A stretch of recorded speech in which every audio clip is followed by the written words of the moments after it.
Alors, autre surprise, on voulait faire de l'agriculture.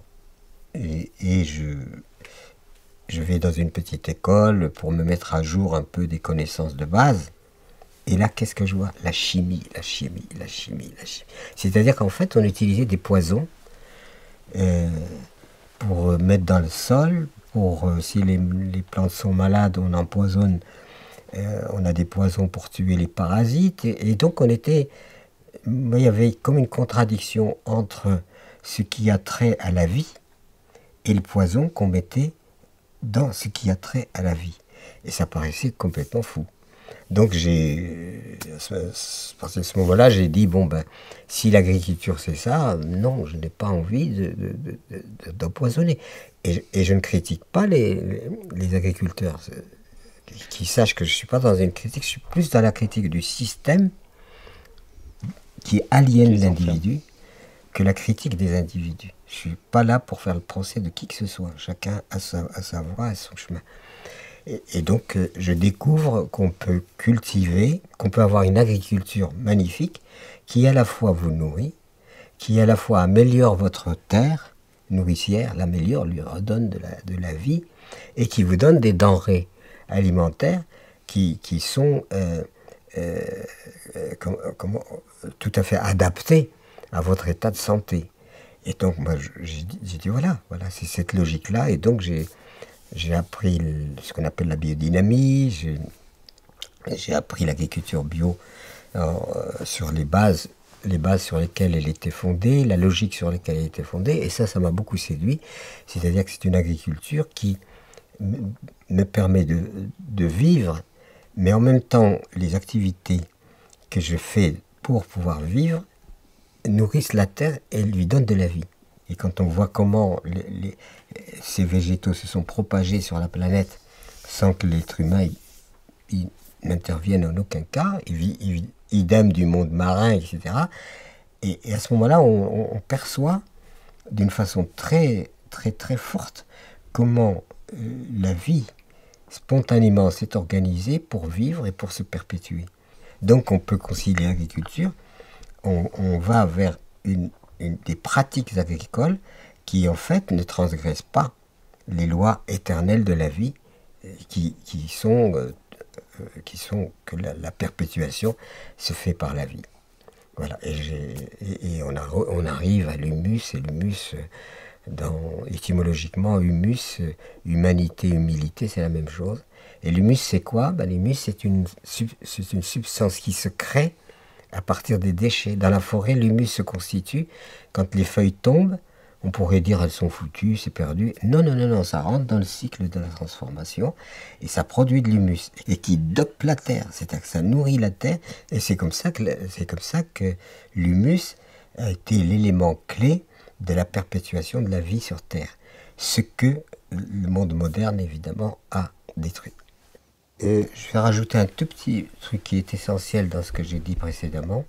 C'est-à-dire que quand la terre est nourrie correctement, la plante qui pousse dans la terre, d'abord, elle choisit elle-même ses substances. On ne lui impose pas des substances chimiques qui détruisent son métabolisme. Donc la plante a l'intelligence de prendre et d'organiser son menu. Et il y a même des cas où il y a des plantes, un peu comme chez les humains, il y a des plantes qui se complètent, qui sont sympathiques l'une avec l'autre, puis il y a des plantes qui s'inhibent. Donc c'est pour ça que ça amène à dire comment il faut rapprocher les plantes pour que elles soient dynamiques, elles soient solidaires et non pas en contradiction. Et l'autre élément extrêmement important, c'est que quand une plante est dans le, comme d'ailleurs notre propre corps, quand une plante est dans un environnement nourricier qui lui permet d'organiser son propre menu, elle a cette capacité de recevoir les ondes et les énergies du cosmos. Parce que les énergies du cosmos, elles existent. Voilà. Donc c'est pour ça que relier ce qui est du monde terrestre et du monde céleste. Et c'est pour ça qu'on dit il faut pas planter à n'importe quel moment, il faut planter au moment où par exemple, la conjonction est bonne, la posture de la lune, etc. Alors ça paraît, c'est absolument pas sorcier, c'est physique, c'est connu, etc., etc. Donc ça, c'est très important de savoir que on n'est pas simplement dans le monde minéral dans lequel on met des produits pour se nourrir, mais on rejoint tant bien que mal la cohérence et la dynamique de la vie depuis les origines. Et c'est pour ça que cette agriculture est une agriculture qui perpétue la vie. Maintenant, on est arrivé au paradoxe, c'est que cette nourriture nous pollue.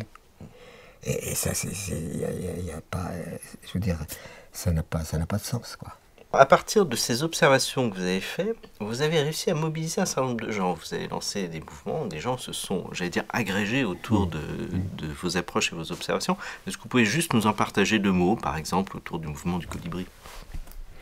Oui, c'est-à-dire que quand on est évidemment préoccupé par l'aventure humaine et par le destin humain, évidemment, on essaye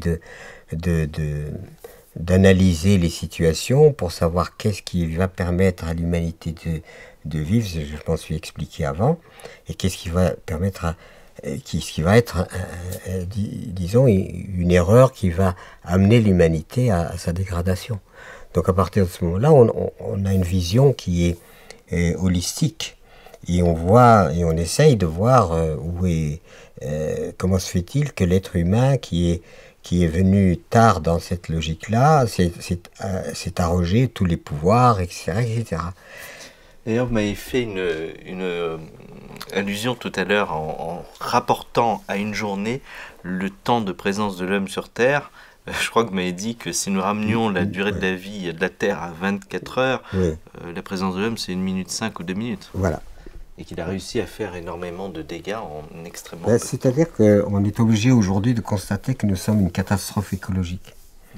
Nous sommes vraiment une catastrophe écologique. Parce qu'on arrive dans une planète qui a sa propre aventure, qui s'est organisée, qui est vivante, hein, qui est magnifique, vivante. Et il y a eu bien sûr des extinctions, les dinosaures, etc., etc. L'histoire nous apprend. Et on a ce mérite de pouvoir faire des rétrospectives pour savoir ce qui s'est passé auparavant.